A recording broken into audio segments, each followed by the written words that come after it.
Hi ಸ್ನೇಹಿತರೆ, ಎಲ್ಲರಿಗೂ ನಿಶಾ ಕನ್ನಡ ಚಾನಲ್ಗೆ ಮತ್ತೊಮ್ಮೆ ಪ್ರೀತಿಯ ಸುಸ್ವಾಗತ.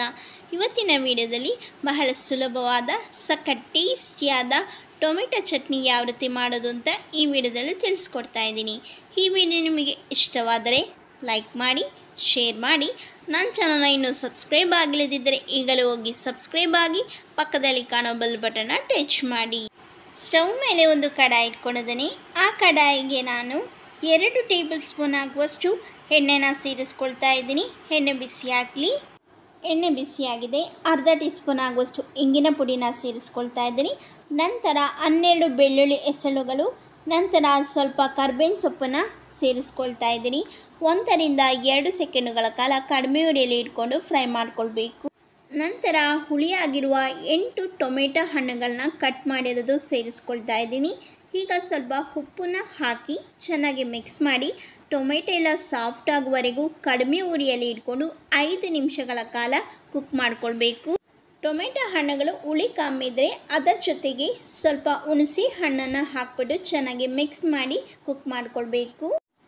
ನೋಡಿ, ಟೊಮೆಟೊ ಹಣ್ಣುಗಳೆಲ್ಲ ಚೆನ್ನಾಗಿ ಕುಕ್ ಆಗಿದೆ. ಈಗ ಸ್ಟವ್ ಫ್ಲೇಮನ್ನು ಆಫ್ ಮಾಡಿ ಇದು ಕಂಪ್ಲೀಟಾಗಿ ತಣ್ಣಗಾಗೋವರೆಗೂ ವೆಯ್ಟ್ ಮಾಡಬೇಕು. ಟೊಮೆಟೊ ಮಿಕ್ಸು ಕಂಪ್ಲೀಟಾಗಿ ತಣ್ಣಗಾದ ನಂತರ ಮಿಕ್ಸಿ ಜಾರಿಗೆ ಹಾಕಿ ನುಣ್ಣಗೆ ರುಬ್ಕೊಳ್ಬೇಕು. ನೋಡಿ, ಈ ರೀತಿ ನುಣ್ಣಗೆ ರುಬ್ಕೊಳ್ಬೇಕು. ಈಗ ಇದನ್ನು ಪಕ್ಕಕ್ಕೆ ಇಟ್ಕೊಳ್ಳೋಣ. ಕಡಾಯಿಗೆ ನಾನು 3 ಟೇಬಲ್ ಸ್ಪೂನ್ ಆಗುವಷ್ಟು ಎಣ್ಣೆನ ಸೇರಿಸ್ಕೊಳ್ತಾ ಇದ್ದೀನಿ. ನಂತರ 1/4 ಟೀ ಸ್ಪೂನ್ ಆಗುವಷ್ಟು ಜೀರಿಗೆ, 1 ಟೀ ಸ್ಪೂನ್ ಆಗುವಷ್ಟು ಸಾಸಿವೆನ ಸೇರಿಸ್ಕೊಳ್ತಾ ಇದ್ದೀನಿ. 1 ಟೀ ಸ್ಪೂನ್ ಆಗುವಷ್ಟು ಉದ್ದಿನಬೇಳೆ, 1/4 ಟೀ ಸ್ಪೂನ್ ಆಗುವಷ್ಟು ಮೆಂತ್ಯಕಾಳು, 1 ರಿಂದ 2 ಒಣಮೆಣಸಿನ್ಕಾಯಿ ಬದಲು ಹಸಿಮೆಣಸಿನ್ಕಾಯಿ ಸಹ ಸೇರಿಸ್ಕೊಳ್ಬೋದು. ನಂತರ ಅರ್ಧ ಇಂಚ್ ಆಗುವಷ್ಟು ಶುಂಠಿ ಚಿಕ್ಕದಾಗಿ ಕಟ್ ಮಾಡಿರೋದು, ಅದರ ಜೊತೆಗೆ ಸ್ವಲ್ಪ ಕರ್ಬೇವಿನ ಸೊಪ್ಪನ್ನು ಹಾಕ್ಬಿಟ್ಟು ಚೆನ್ನಾಗಿ ಮಿಕ್ಸ್ ಮಾಡ್ಕೊಳ್ಬೇಕು.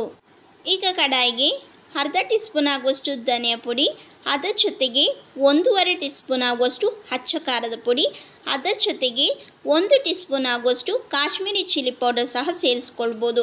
ಇದ್ರೆ ಸೇರಿಸ್ಕೊಳ್ಳಿ, ಇಲ್ಲದೆ ಸ್ಕಿಪ್ ಮಾಡ್ಬೋದು. ಕಡಿಮೆ ಉರಿಯಲ್ಲಿ ಇಟ್ಕೊಂಡು ಚೆನ್ನಾಗಿ ಮಿಕ್ಸ್ ಮಾಡ್ಕೊಳ್ಳೋಣ.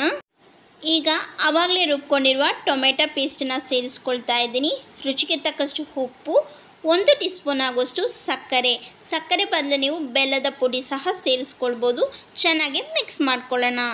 ಕಡಿಮೆ ಉರಿಯಲ್ಲಿ ಇಟ್ಕೊಂಡು ಕುದಿಸ್ಕೊಳ್ಬೇಕು. ಈಗ ಲಿಡ್ ಕ್ಲೋಸ್ ಮಾಡಿ 5 ನಿಮಿಷಗಳ ಕಾಲ ಕುಕ್ ಮಾಡ್ಕೊಳ್ಬೇಕು.